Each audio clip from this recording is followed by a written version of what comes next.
What's going on, everyone? Adam Gelman here. Another video where I wanted to break down not just what has happened already, but what is going to be happening in 2024. I think we are on the verge of having one of the largest years of wrestling cards ever.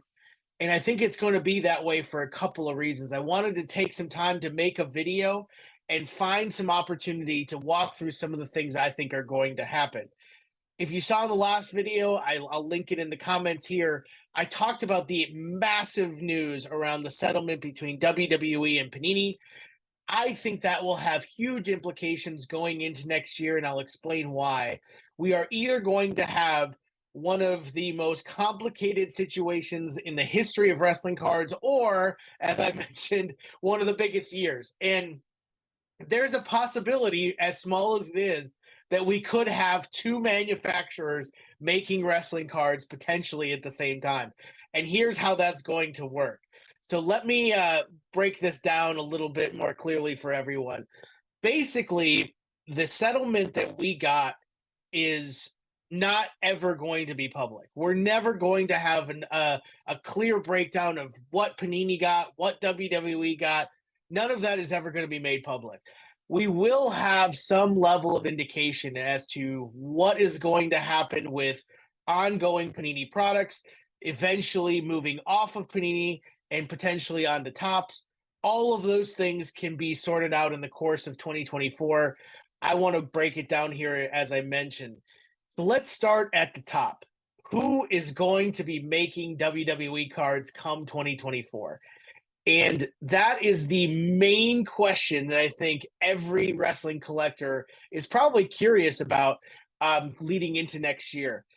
I think from what we're seeing, it could have a pretty large portion of Panini's remaining 2023 calendar being shifted into 2024. So if you saw the filings, basically there are a few more sets left to come out. One of them is Elite. Everybody's very aware of that. That is now back on the calendar, it seems like, for December 29th. Then we have Chronicles, we have Immaculate, we have Impeccable, we have all of these sets that, as of the filing, were planned for 2024. So there are still a few products that are left to come out, and if Panini has any say in it, they will release those as quickly as possible. The reason that I think this is so complicated is because WWE terminated the license, and then the settlement is going to dictate the terms of whether or not they can actually follow through with that. There were a couple of scenarios I walked through. One of the scenarios is Panini clears out their assets and they're done. The other scenarios are variations on Panini gets to continue, and WWE is going to be required to facilitate that relationship like it was prior.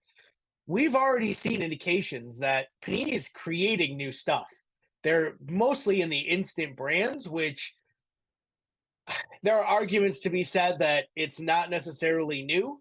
You have existing designs, you have existing people, you have existing stuff that really doesn't qualify as new stuff.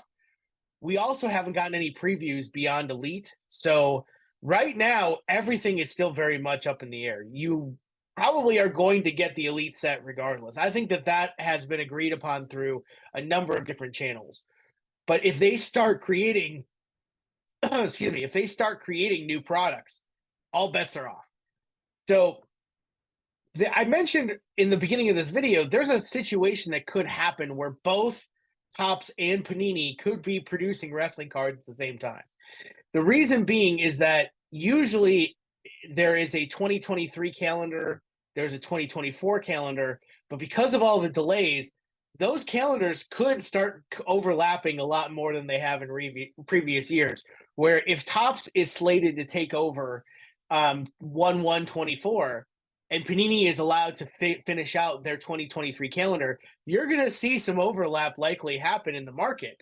Now, there could be agreements between the two parties that won't happen, but there's this slim possibility that we could actually see the rest of Panini's 2023 calendar, even though it's released in 24, overlap with Topps's 2024 calendar, which could start as early as, previews in January when they take over again. So again, because the terms of the settlement isn't really outlined for us here, there are so many different scenarios that could play out, and I'm really excited to see how this actually goes down. Now, I was saying on Twitter recently that only having these 2 years of Panini is only going to make these cards more desirable because so many of them are already hard to find. The cases that were made are probably a fraction of what's made in other sports.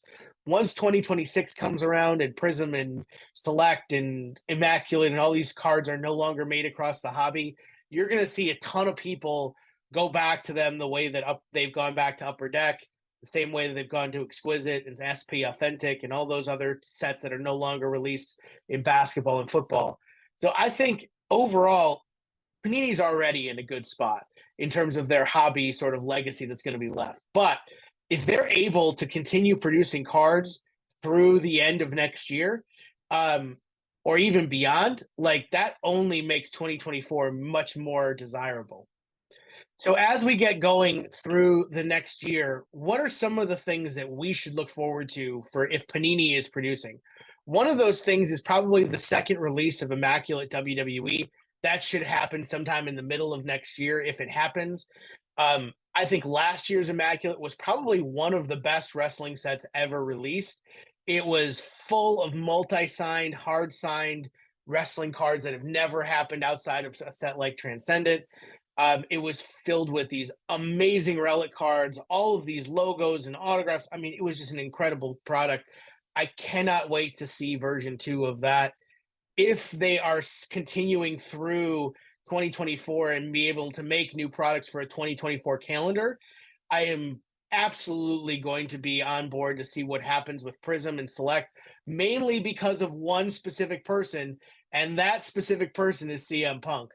We have seen as of Survivor Series that CM Punk is back in WWE, and the first ever Panini cards could potentially be released early on in the 2024 card calendar. If Topps is taking over, I still think CM Punk is a humongous focus.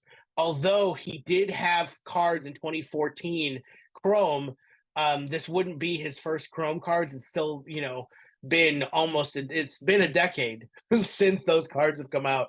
So CM Punk becomes the name that either Topps or Panini are really going to be focusing on as we get through this next year. The other pieces of it are how those two companies approach the calendar, knowing that if it's Panini, it could be one of their last years. If it's Topps, they're coming back into a market that Panini has brought up from the ground over the last 2 years. It's going to be something that Topps has to make a boom in the marketplace very quickly. Are we going to get a set like 5-Star? Are we going to get a set like Dynasty? Which I think, I could die a happy person if Topps Dynasty WWE ever comes out. That is going to be one of the most insane wrestling products I could ever imagine. Although it won't be like the consolidated, incredible situation like we had in Immaculate, those cards with the way that they're produced and the way that they're sort of delivered, the design, the on-card autographs, maybe we get The Rock now that we've seen what he's done with Leaf. All of those things could potentially be in play given Michael Rubin's relationship with celebrities and his availability to add more budget to Topps' bottom line now that license is probably 3 to 4 times more expensive than it was the last time they had it. If Panini is coming back to WWE and start producing a 2024 calendar, how can we finally get some of these things that still haven't been released? We're talking, the gold vinyl stuff, the superfractor type cards in Prism. We're talking downtowns. We're talking all of these different things that I know people in the hobby are looking for. Maybe we get Kaboom year 2. Maybe we get parallels of Kabooms. Maybe we get, much more focus in Prism about making that product even more insane as they come into the last few years of it. Maybe for Select, we get something even crazier. Like, all of these things tend to go bigger, and they really did for the sets that we had to start 2023. We saw Revolution get better. We saw Prism get better. We saw Select get better. Like, all of those things seem to be on the up and up. And I fully expect that Immaculate Year 2 could potentially have some really crazy cards. We saw the Bloodline booklet that happened in last year's Immaculate. They're going to have to do something like that this year. I'm not sure what it's going to be. I'm not sure how this is going to be approached, but think of the possibilities that they could do. They could do something like booklets of legends where you have Triple H, Stone Cold, Undertaker, all of those Attitude Era guys, Mankind, you name it, Kane, all the way through John Cena. Or are we going to have, something to the degree like we had where they focus on a specific area of the business? Maybe you look at bringing people like Ric Flair finally back to WWE now that he has gone with AEW. It's maybe not available, but those are types of things that Panini probably tries to get back on the table.